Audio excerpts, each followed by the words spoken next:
Hey guys, it's Ben the Coin Geek at Old Pueblo Coin, and today I have for you just a video about the old shield nickel, and we're going to run through kind of the series with an overview and look at a bunch of different dates and how they came about. 1866 was the first year that they produced the shield nickel, and this one's a little corroded, but I got a lot of dates here, so we're going to go through them pretty quick and just talk about them. They had this design with the stars and the rays on them, and they were the same composition as the 3-cent nickel, but twice as heavy. So you went from 3 cents to 5 cents by double the weight. That actually sounds like deflation, but I'm not very good at math. So, but this coin here, they've made 14 million of, so that is not a tough coin to get at all on that. And then, of course, the next year in 1867, they made them with rays and without rays. And so the with rays is actually a lot more difficult to get. So comparatively so. So if you've got 67, 67, but you've got rays and no rays, right? So those two different designs came about. Most of the coins that year were actually the without rays, the second design, where they made 28 million and they made 2 million of the ones with the rays.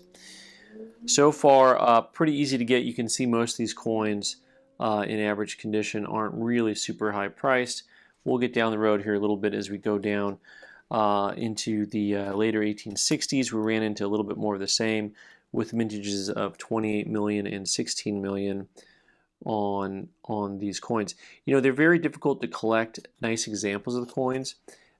Striking problems, planchet problems, corrosion after the fact. And even if you get a nice uncirculated coin, lots of times they're going to have, they might not have the eye appeal that you're hoping to get because nickel is so soft that it's really hard to get a nice brilliant coin. I will say that in proof condition, a number of these are really nice.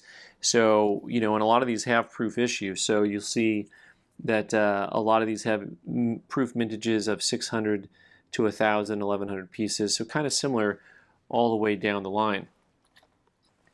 1870s, your next victim here, into the 1870s. Is this a forgotten time in American history? You're six years removed from the Civil War, and the economy is really not great, but people don't really talk about the 1870s much unless they're talking about getting into the Wild West, into the 1880s and whatnot. But the 1870s are a tough time in history. 4 million on the 70, but on the 71 here, 500,000, 561,000. That's a toughie, and that's going to be one that's going to be kind of a semi-key date. The red book, these are just red book prices. None of these are going to be perfectly exact, but you get an idea when you see similar price points, and then you see a coin that has a much higher price point. That's really how guidebooks work, and should work. They should give you an idea of whether you have something that's rare or not. 1872, we're back up into a coin with, millions made, 6 million of those guys. So they were flush with nickels again into the 1872.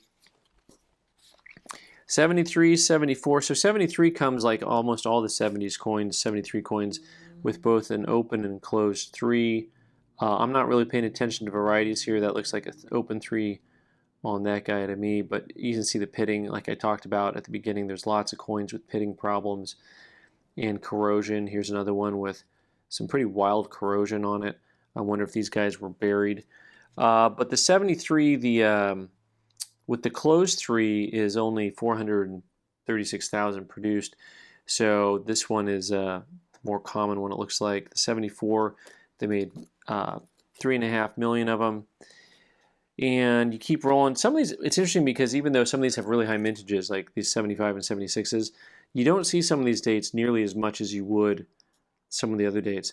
Most shield nickels, average ones, you can pick up, for $25 to $45. If you're just doing an album collection like the good old days, you can pick these coins up when you find them. But once again, you run into the same problem, more corrosion, so depending on where you live too. I mean, there's certain areas where it's, that water and the humidity and stuff, it just fries the coins, ironically enough. Right after 1875, In 76, you've got the 78 and 77 proof-only issues. And then getting into the last of the series here, you close out the series with this the tailwind of 79 through 83, including a popular type, the 83/2.